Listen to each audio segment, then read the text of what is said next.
What's the percentage of Democrat financial support from teachers unions across the U.S.? So if you look at, it's in the high 90s, if I remember 99.9% of Randy Weingarten's union. She's the head of the American Federation of Teachers. She lobbied the CDC to make it more difficult to reopen schools during COVID. That's another story altogether. They knew they could hold children's education hostage to get billions of dollars in ransom payments and so-called COVID relief that started in 2020, because they knew if they were closed, they could say, we need more money because we're closed. It's the same story as we see with the test scores. They say we're failing because we need more money. It's the definition of insanity, doing the same thing over and over again, expecting different results. They're not doing the same thing because they keep ramping up the amount it costs.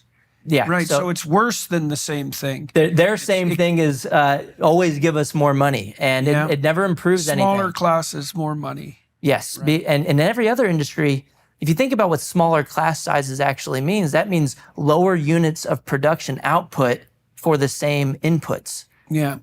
Everywhere else, you increase your production over time with more technology. Well, in principle, you'd assume that much of the heavy lifting could have been done by computational technology. And I think that's particularly true if it was applied properly for, when you're teaching children basic skills, likely reading is the best example of this. So when children learn to read, contrary to the whole word theorists who are also a product of the faculties of education and devastated literacy in their theoretical stupidity.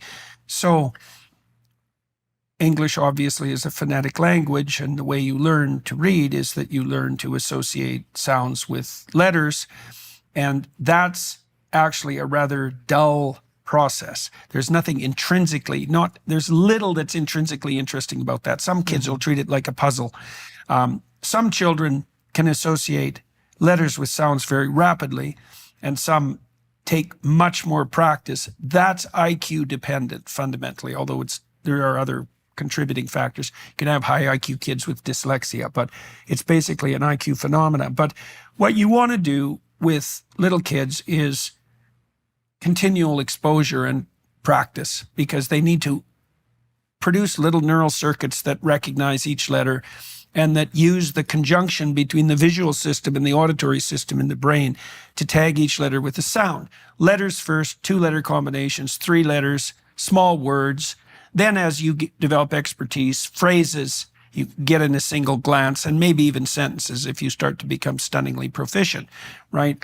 Computers are unbelievably good at the first part of that, right? Because they're incredibly patient and they can give you immediate feedback. And so, at least in principle, it would be possible to augment teachers with appropriate technology and increase their efficiency. And we've seen none of that, right? None of that. And the reason that we see so many of people in the Democratic Party fighting against things like school choice, where families can take their money somewhere else other than the government-run school, is because of that money laundering operation that we just addressed, where the teachers unions send almost all of their money, 99.9%, to one party, the Democrat Party. And so even though Democrat voters want a better education for their kid and they want choice as well, the teachers unions influence those elected officials. It's special interest politics at its worst. They also influence them to close the schools as long as possible. You had the Chicago Teachers Union tweet out during COVID that the push to reopen schools is rooted in sexism, racism, and misogyny. Yeah, but everything is rooted in sexism, racism, and misogyny. They threw every buzzword at the wall.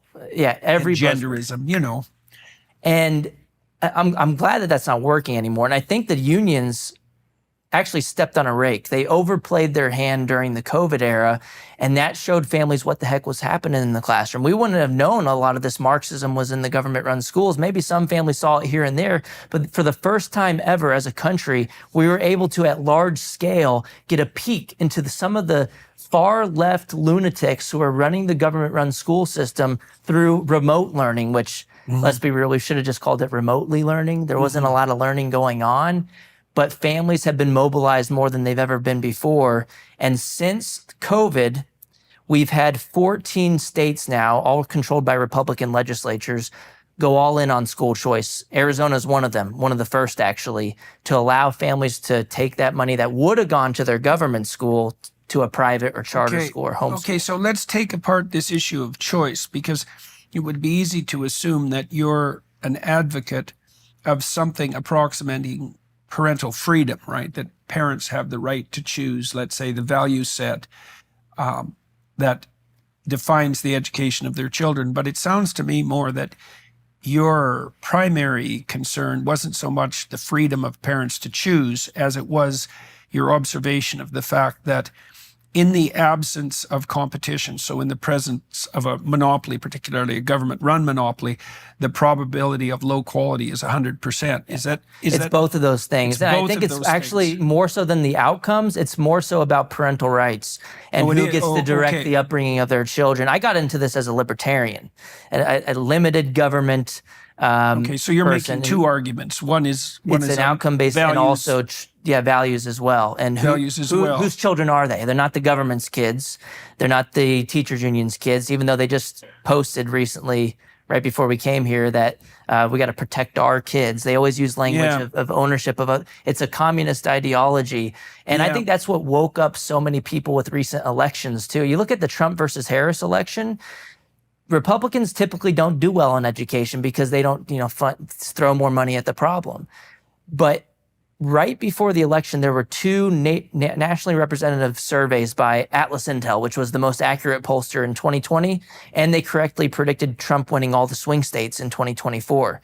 They both found that Trump was beating Kamala Harris on education. And I think that's because it's changed from a conversation about who's going to throw more money at the problem to who's going to respect my right as a parent. And Trump won the parent vote by 9 points, too.